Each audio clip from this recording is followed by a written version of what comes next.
Boa noite a todos. Já estamos aqui, vendo aqui o nosso querido amigo Carlos Alberto, que fará a palestra da noite de hoje, cujo tema será A Coroa, do livro Caminho, Verdade e Vida, de Emmanuel, abordando Marcos, capítulo 15, versículo 17. Antes de passarmos a palavra ao nosso querido amigo, palestrante da noite de hoje, faremos uma prece para que possamos nos envolver em vibrações suaves. Hoje nós temos uma querida amiga dirigente espírita de Fortaleza que nos visita, nossa amiga Olga Freire. Nós estivemos em Fortaleza e pudemos estar presentes nas atividades da Casa Espírita que ela comanda e foi de bastante aprendizado. Que ela seja bem-vinda aqui hoje. Amado Senhor, que as tuas luzes nos inundem o coração, auxiliando-nos na compreensão das verdades que muitas das vezes nos escapam devido à atuação do nosso ego, que tenta se estabelecer em nossa vida, desviando-nos, às vezes, do itinerário que irá trazer para nós outros a paz, o equilíbrio e o conhecimento necessário para desfrutarmos das oportunidades redentoras que temos aqui na face deste planeta escola. Rogamos inspiração e roteiro para o palestrante da noite de hoje, para que o conhecimento que o mesmo irá trazer, uma reflexão profunda sobre o tema A Coroa, possa ser para nós outros um motivo de alegria, de aprendizado, de entendimento desta espiritualidade superior que deseja nos libertar do cipó da ignorância, para que os nossos espíritos possam fluir de mais luz em suas vidas, superando as dificuldades do carreiro terrestre. Desta maneira, Senhor, rogamos a permissão para iniciarmos as nossas tarefas da noite de hoje, passando a palavra ao nosso querido amigo Carlos Alberto. Uma boa noite fraterna e mais uma vez agradecido pela receptividade da direção desta casa em ocupar por alguns minutos com a responsabilidade de falar sobre o Evangelho do Senhor. E de pronto registramos. Somos todos estudantes e alunos. Na condição de expositor, tenho a incumbência de organizar o tema e da apresentação. Mas os conteúdos são igualmente direcionados a todos nós, os que estão presentes na sala da CEF, os que estão na sala virtual junto comigo, aqueles que estão com as suas mentes nesses instantes ligadas ao que aqui também acontece, recebendo as boas vibrações que os mentores estão direcionando a todos.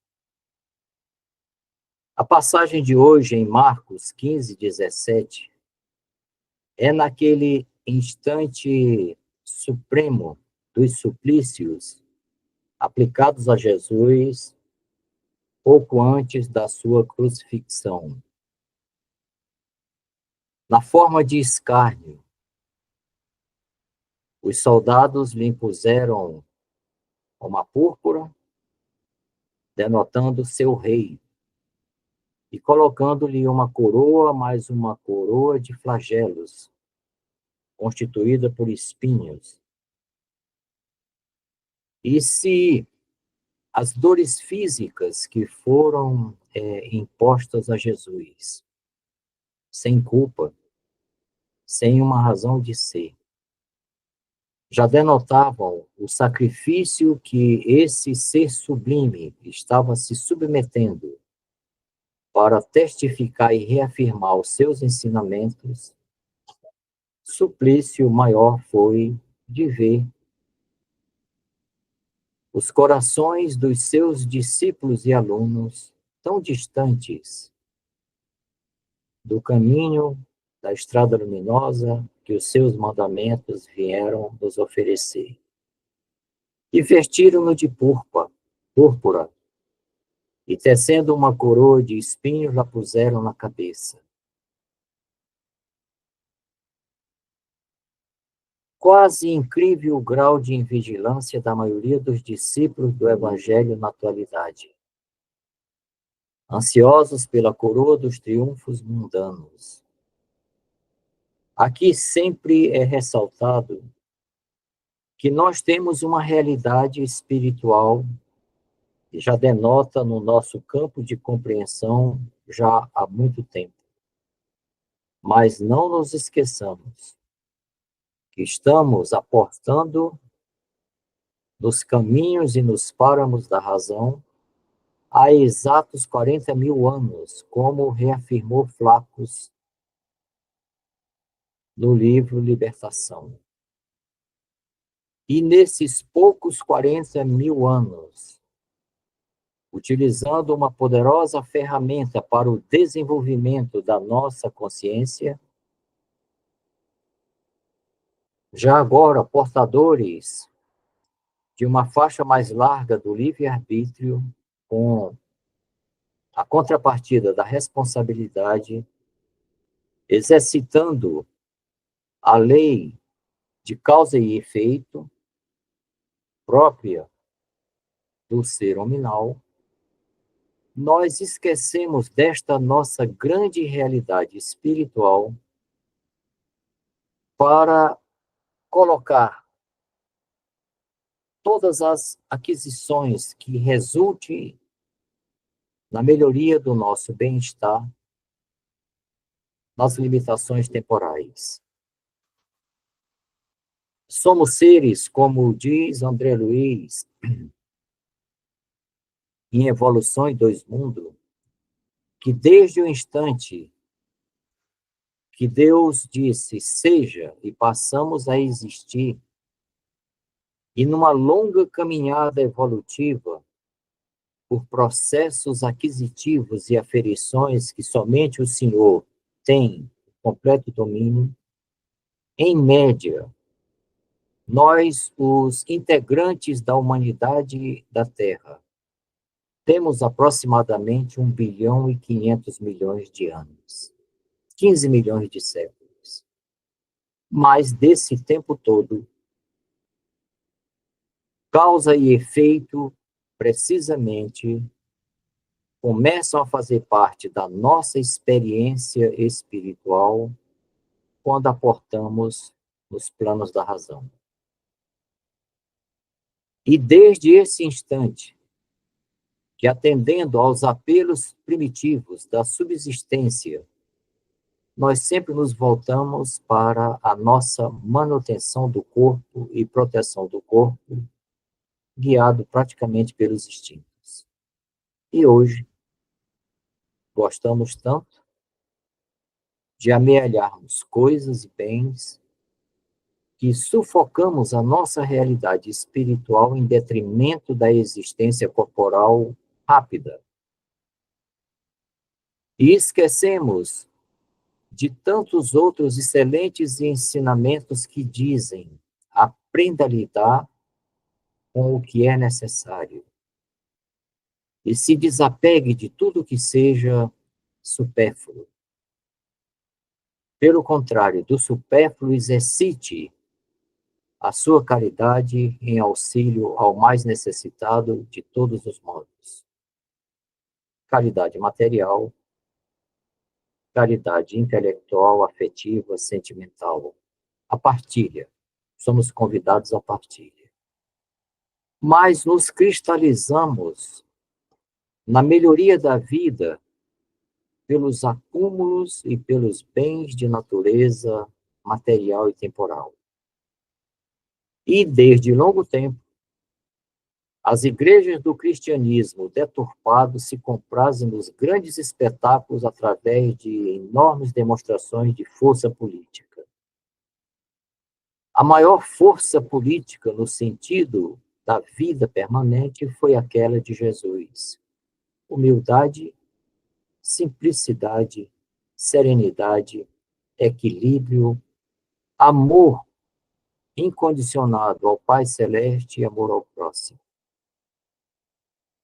Se nós tivéssemos seguido as suas pegadas, com toda certeza, estaríamos na caminhada da evolução a muitos corpos de distância à frente do que nos encontramos agora.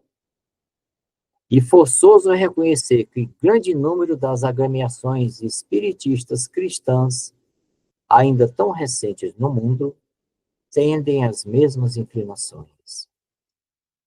Há uma espécie de Fausto, de predominância, de relevo, de destaque, de honras e glórias que lhe sejam dirigidas, porque tudo radica na condição do espírito humano onde quer que ele esteja. Nós somos bafejados, sim, pelas claridades da revelação da doutrina, mas, no campo das realizações, estamos ainda muito ligados à nossa ancestralidade. É mais ou menos como o campo de visão, que se nos entremostra, primeiro, a longas distâncias à frente, mas o passo que nos leva àquele ponto antevisto à distância será um passo atrás do outro, vencendo percalços, mantendo a direção tanto quanto possível, para chegarmos finalmente àquele ponto. Isso se traduz no muito de conhecimento que temos amealhado nas últimas décadas, especialmente com o advento da terceira revelação. Quantas preciosidades não nos foram oferecidas pela doutrina? Quantos esclarecimentos, quantas vivências iluminativas não tivemos pela literatura complementar? E, no entanto, os nossos atos ainda testemunham muito pouco no campo das boas realizações. A ponto de o Dr. Bezerra de Menezes registrar, em um certo momento, que os espíritas estão se apresentando em retorno no mundo espiritual com o celeiro das boas realizações quase vazios. Somos afortunados porque podemos beber de uma fonte purificada do Evangelho redivivo, mas se não deixarmos correr para os nossos campos das ações na verdadeira sementeira do bem, nós apenas estaremos testificando uma fé vazia de atos aproveitáveis.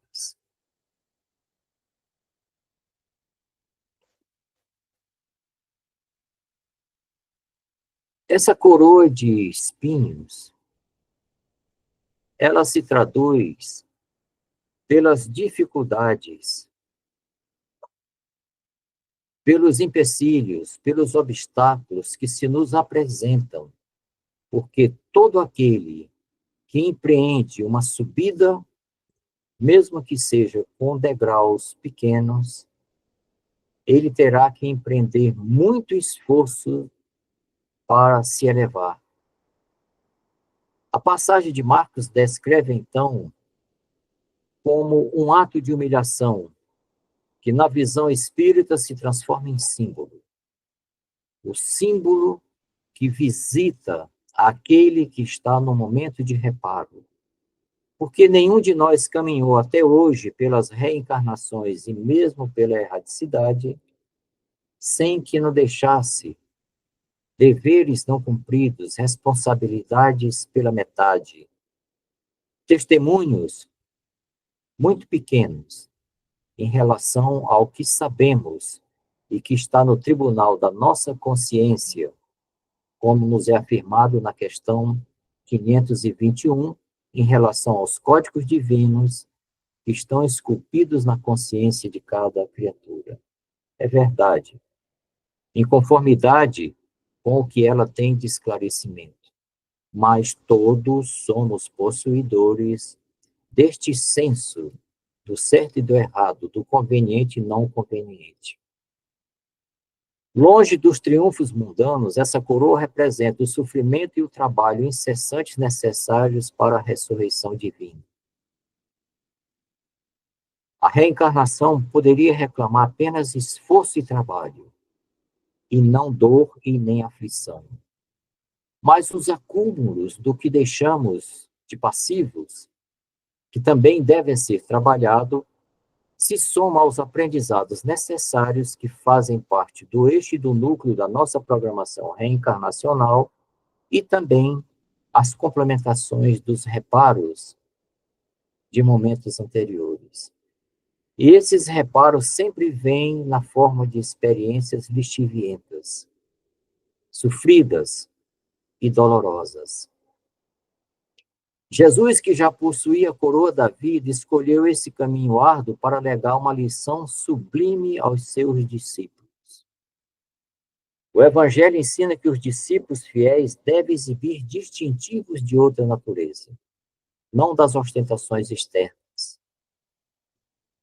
mas um convite à reflexão sobre a verdadeira dedicação e sacrifício.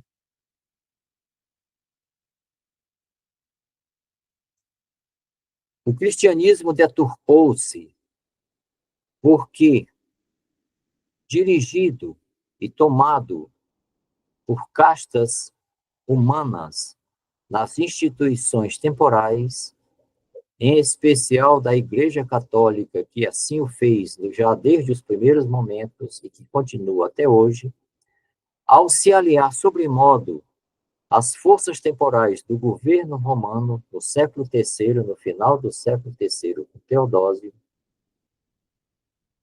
ela vai se deturpando de tal modo que a simplicidade e a verticalidade do Evangelho fica perdida e obnubilada nas liturgias. Jesus não veio para instituir castas sacerdotais nem dogmatismos absurdos, como aqueles que pontificaram na Inquisição por mais de 7 séculos, e por outros que perduram até hoje no seio das confissões religiosas além do catolicismo, dentro do próprio cristianismo. Seu propósito era remodelar a sociedade humana, eliminando preconceitos religiosos, o que, ironicamente, levou à sua crucifixão e martírio. Ele veio para libertar o espírito humano para novas portas luminosas. E, no entanto, os atavismos, as resistências e teimosias dos espíritos daquela época e de agora continuam não deixando que a verdadeira chama do Evangelho possa visitar a casa mental da maioria dos seres que hoje, da ordem de um pouco mais de 8 bilhões, realizam as suas experiências no mundo terrestre. Muitos dos prosélitos dos meios religiosos buscam bem-estar, um caminho sem obstáculos, considerações honrosas no mundo e o respeito de todos. Colocam na melhoria da vida coisas que conspurcam os valores espirituais que Jesus veio deixar. naquele pão que não teremos mais fome, daquele vinho que não teremos mais sede. Almejam validação externa e facilidades. Quando a vida não lhes proporciona essas bagagens de facilidade no serviço edificante, sentem-se perseguidos, contrariados, desditosos. Quantos ainda não passam por estes apelos que lhe levam ainda a reafirmar o mundo das ilusões, alimentando nos seus mundos internos o orgulho e o egoísmo? Essa atitude demonstra uma compreensão superficial da fé, muito diferente daquele apelo que Jesus faz em João. Quem segue os meus mandamentos não andará em trevas, mas terá a luz da vida. E onde estão sintetizados esses mandamentos que ele deixou de uma forma muito clara? Nas bem-aventuranças, em Mateus 5:3 a 5:11. 9 bem-aventuranças. A síntese da sua mensagem, o Sermão do Monte. A verdadeira aquisição de fé requer trabalho individual dos mais persistentes. O autoburilamento, o trabalho interno para mudar a qualidade que necessita ser mudado para que nós nos afeiçoemos em conformidade aos conteúdos do Evangelho requer semeadura, requer mudanças de hábitos, requer contenções severas dos atrasos do passado que ecoam no nosso presente. As preocupações superficiais do mundo são transitórias, enquanto que a experiência religiosa permanece na ligação do homem com Deus, da criatura com seu Criador.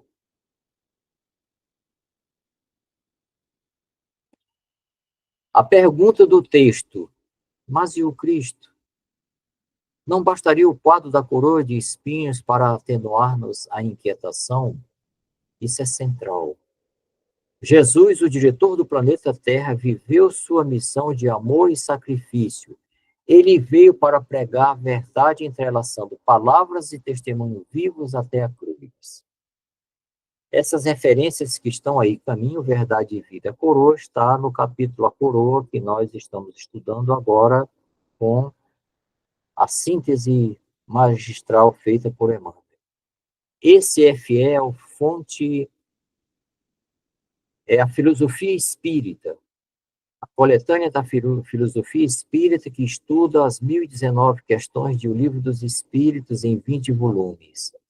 Então está aí, Filosofia Espírita, volume 12, capítulo 5º, As Qualidades, e capítulo 15º, Predestinados.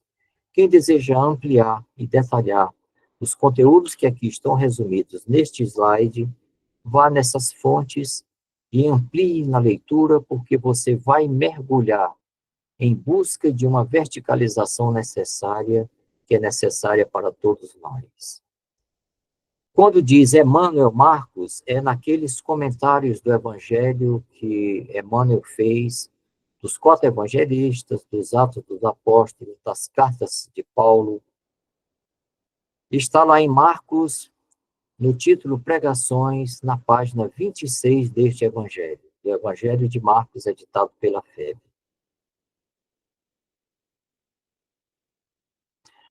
O exemplo de Jesus é algo que é inafastável em todo aquele que quer vencer a si mesmo, que quer caminhar para a sua elevação espiritual.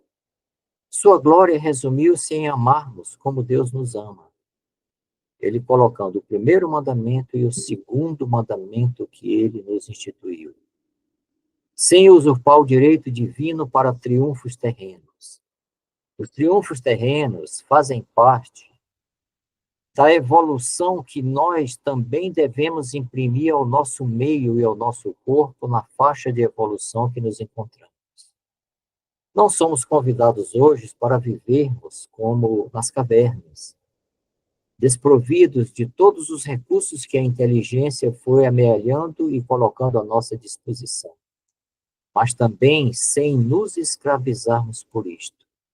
O bem-estar temporal faz parte do processo evolutivo, mas que eu não esqueça que todos esses acessórios e adereços devem estar vinculados ao verdadeiro processo de evolução, que é aquele que ocorre na dimensão do espírito.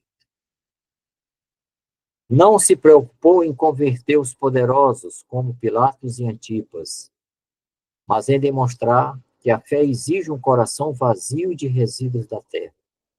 É necessário que eu veja acima de tudo o que a terra me oferece, para que eu possa trabalhar com as sementes que alimentam verdadeiramente o espírito. Sofrimento e trabalho incessante. O meu pai trabalha até hoje, eu também. Todas as revelações que temos da espiritualidade estão revestidas de muito trabalho dos mentores, dos missionários, dos maiores da espiritualidade. Todos eles, quanto maior é a sese espiritual, são os que mais trabalham. Trabalham na corrente do bem, em que aquele que esteja numa vantagem relativa vai auxiliar aquele que está numa condição insatisfatória temporariamente. Jesus, de fato, possuía a coroa da vida, mas aproveitou a oportunidade para revelar que a coroa da terra ainda é de espinhos, de sofrimento e trabalho incessante. Espinhos porque todos estamos também, simultaneamente, à medida que estamos em avanço, também em reparos. Este é o caminho para quem deseja escalar a montanha da ressurreição divina. Ao contrário dos romanos, que se adornavam com rosas, os fiéis discípulos de Jesus são chamados a possuir distintivos de outra natureza. Quanto mais eu responder o que eu fiz em benefício do meu irmão, quanto mais eu me descobrir doando aquilo que eu posso em auxílio a alguém, desinteressadamente, mais eu estou testificando a minha fé, mais eu estou colocando aquisições nos tesouros espirituais que me trarão em contrapartida a minha elevação espiritual. Isso vale para todos. Sem tergiversação, sem atalhos, sem enganos. Ninguém consegue subir sem muito esforço, sem muita perseverança, sem muita persistência, mas direcionada sempre à direção do bem. As tribulações não são meros obstáculos, mas meios de fortalecimento e purificação da alma. Emmanuel comenta isso nas cartas de Paulo, exatamente no capítulo de tribulações. Todos que pisamos na face da terra somos defrontados em algum momento em travessias de tribulações. Travessias difíceis, muitas vezes pela enfermidade do corpo, muitas vezes por uma convivência tumultuária, principalmente no meio familiar ou do trabalho. Tribulações pelas presenças dos nossos credores, que vez por outra se apresentam em nossas vidas. E se nós perseverarmos na nossa fé, formos resignados, resilientes, sairemos sempre mais fortalecidos ao final dessas experiências mais duras. Tendo em mente que em momento nenhum estamos à deriva, em que em todos os instantes um coração mais amadurecido está exatamente ao nosso lado. E quanto mais severa é a prova, mais próximos de nós nos encontramos dos nossos mentores. Boas intuições, energias de fortalecimento, ideias de superação nos visitam. A verdadeira glória cristã não está em honrarias passageiras, mas na perseverança e no serviço constante. Por isso que o aforismo da doutrina, fora da caridade não há salvação. É nesta semeadura que nós estamos aptos a colher aquilo que vai nos engrandecer onde estivermos. E as referências eu deixei postadas aqui para as leituras complementares, que ao final nós vamos disponibilizar aqui no grupo. A mediunidade, o profetismo das igrejas apostólicas é a gloriosa luz dos céus oferecida à criatura do Pentecostes.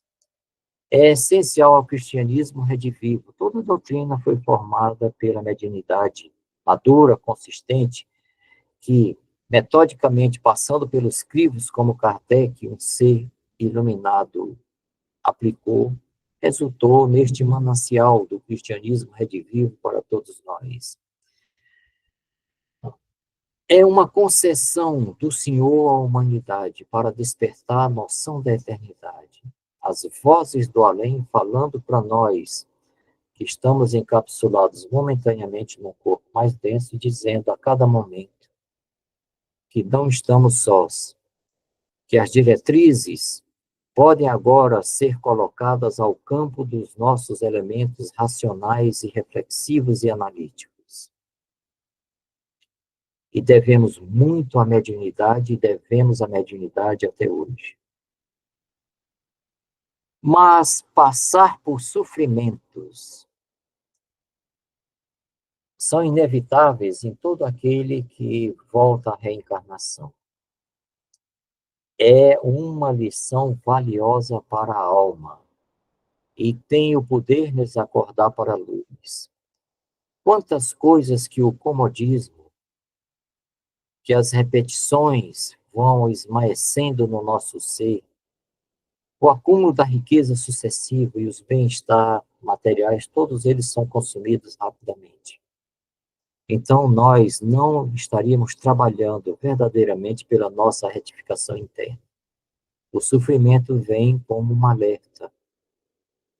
Ele vem como um acelerador de desenvolvimento, como um catalisador das forças amortecidas. A dor é um estímulo às mais altas realizações, é um recurso educativo, a dor remédio, a dor educação. Não deveria estar presente nas nossas vidas, mas por sermos relapsos, acomodados, sem ela também não sairíamos do lugar. A maioria da humanidade atesta exatamente isso.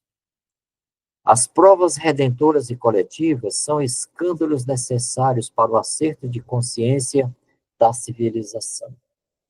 Nós passamos por 2 grandes guerras no século passado. Milhões de seres perderam a vida. Outros milhões foram sacrificados por muitos anos pela carência material extrema, pela dor dos afastamentos, pelo esfacelamento de família. E isso gerou frutos que, se não tivermos cuidado, estaremos perdendo. Com o reconhecimento dos direitos da criatura, dos órgãos multilaterais para dar cobro aos excessos das nações. E vivemos dias muito perigosos que põem em xeque essas conquistas que foram conseguidas com muito derramamento de sangue. Então, nós não estamos isentos das provas coletivas lixivientas. Impera ainda na humanidade o orgulho e o egoísmo. Deus não impõe fardos insuportáveis. Cada cruz é estruturada, medida e pesada para ser carregada com coragem, visando ao despertamento espiritual. Não foi dado a ninguém aquilo que não seja da sua própria responsabilidade, da sua própria semeadura. A borrasca renovadora e as tempestades naturais do caminho são indispensáveis para o enriquecimento da alma, guiando-a à paz e libertação. Não estamos fazendo apologia à dor e ao sofrimento. Estamos apenas reconhecendo que, em determinado momento de tanto desperdício de oportunidade, elas se apresentam finalmente para um acordar compulsório.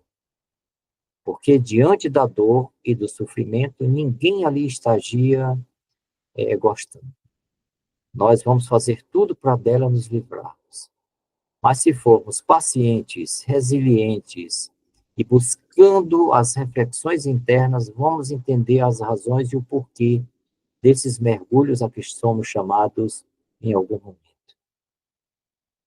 O Espiritismo, sim, é o cristianismo restaurado.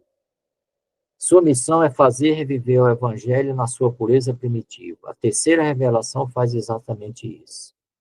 A doutrina dos Espíritos está aí exatamente para tirar os escolhos que foram acumulados ao longo dos séculos dentro do cristianismo, para nos oferecer um cristianismo purificado.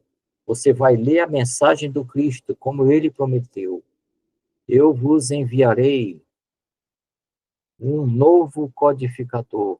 Eu vos encaminharei novamente o mensageiro que vai reafirmar tudo o que eu lhes ensinei e muito mais. É esse cristianismo restaurado que a doutrina dos Espíritos veio nos oferecer.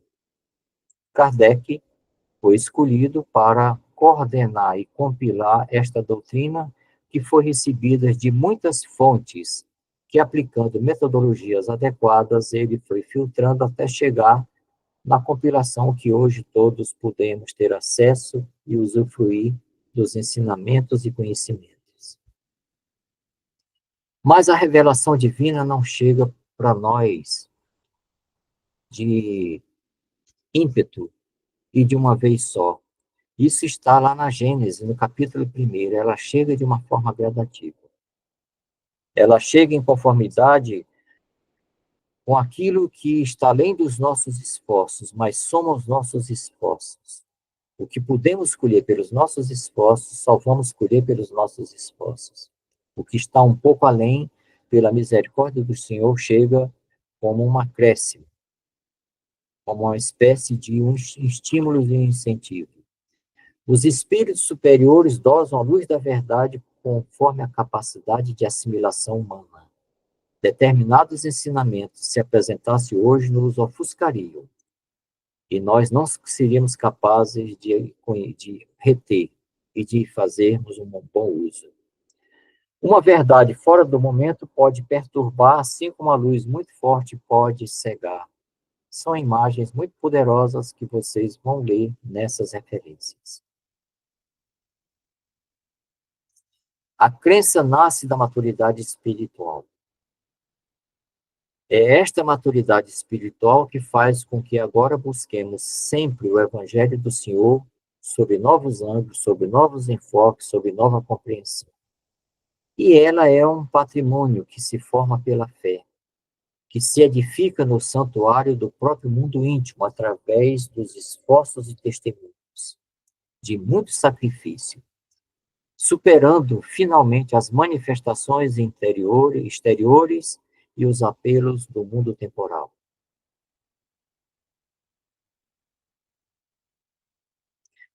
O chamado de Jesus se aproxima mais das criaturas no sentido de amar e aprenderem. A evangelização requer a prática dos ensinamentos, não apenas teorias. O caminho para a redenção espiritual envolve trabalhos ásperos e sacrifícios abençoados pelo aperfeiçoamento de si mesmo. Não existe o milagre da ascese sem a contrapartida do esforço. A boa colheita vai sempre ser consequência das boas semeaduras. O Evangelho é o caminho, não tem outro roteiro. O caminho iluminativo, a estrada luminosa que o Espírito necessita para crescer pelos milênios afora, por um tempo que ainda não sabemos aquilatar à nossa frente, é o Evangelho. É esse o caminho. O Espiritismo convida à libertação, preparando corações para a tranquilidade e liberdade espiritual.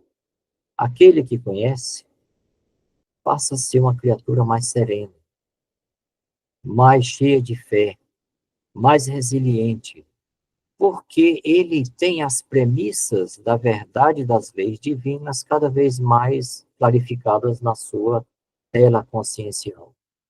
E as suas escolhas passam a ser também melhores. E as suas ações passam a ser corroboradas por esta fé interna, porque nós sabemos que estamos num contexto em que muitas criaturas mais elevadas trabalham em conjunto pelo nosso bem-estar e elevação. As referências bibliográficas que eu mencionei são essas: Filosofia Espírita, né, André Luiz e a Allan Kardec.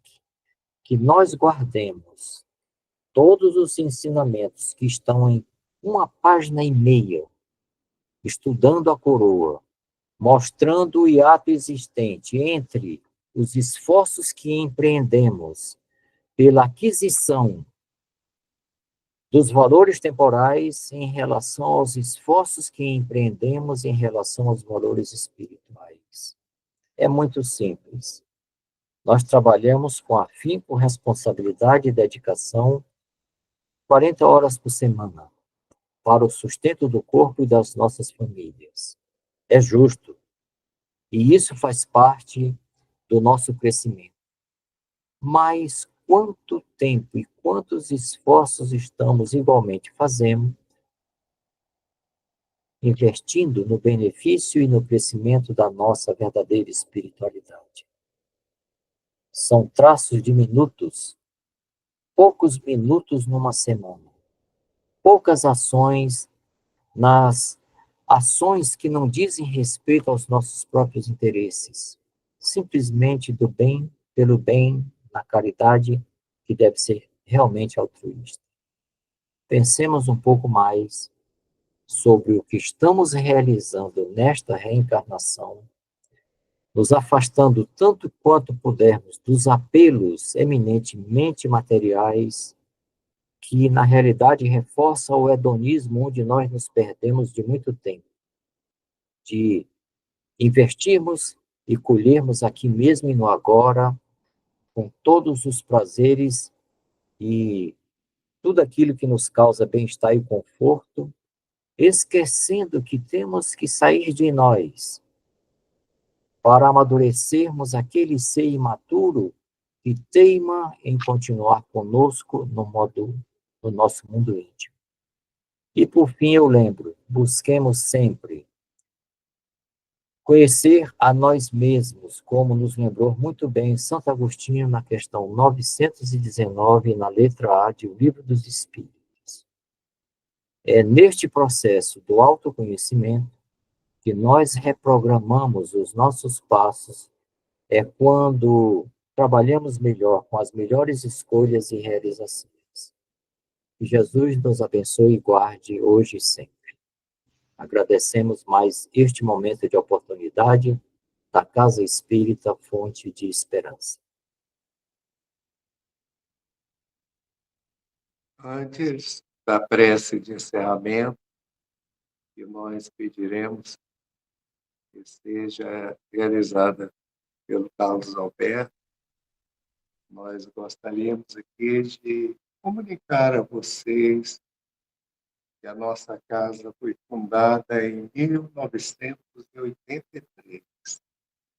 Ela já está funcionando, servindo à humanidade dos encarnados e desencarnados há 42 anos. Ontem foi feita uma assembleia e foi decidido o quadro diretório que ficará à frente das responsabilidades desta casa até 2029. Todos nós somos aqui passageiros.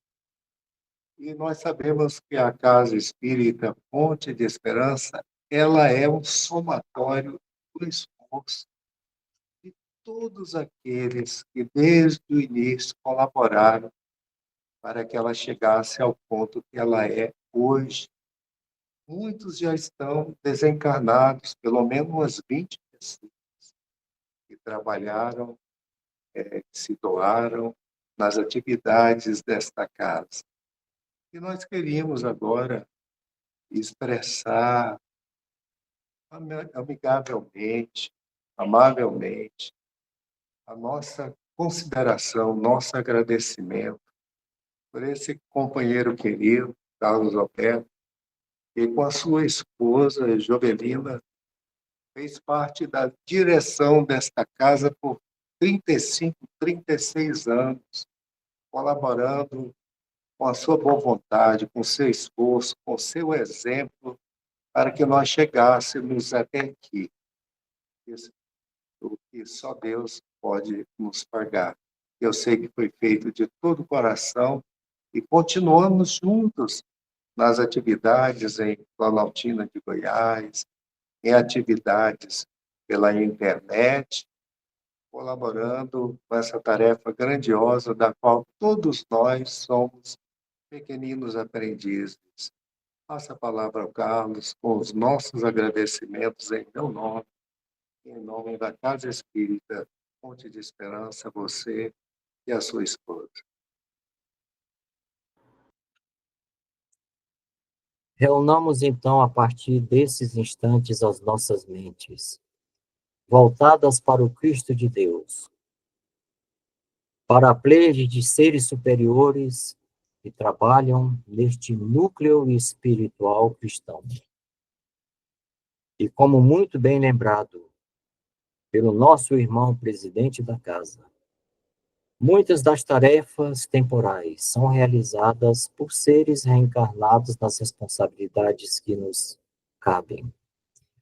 Que este novo ciclo, com os novos voluntários que se prestam a muitos serviços a mais, que possam receber sempre da providência divina as forças para bem realizarem as tarefas que são esperadas na condução de uma casa espírita séria como é a Casa Fonte de Esperança.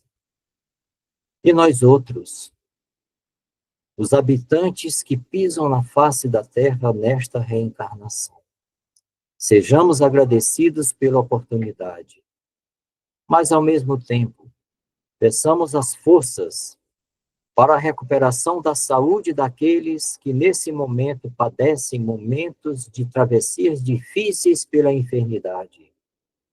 Enfermidade do corpo, enfermidade da alma.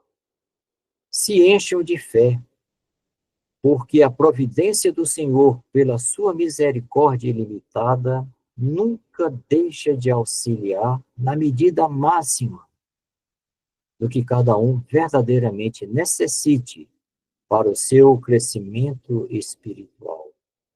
Peçamos igualmente forças para bem desempenharmos os deveres da vida, cumprindo a programação da reencarnação, para que retornemos como completistas, com o coração cheio de fé e de uma felicidade temporária pelas boas realizações que nasceram dos nossos esforços e bons testemunhos.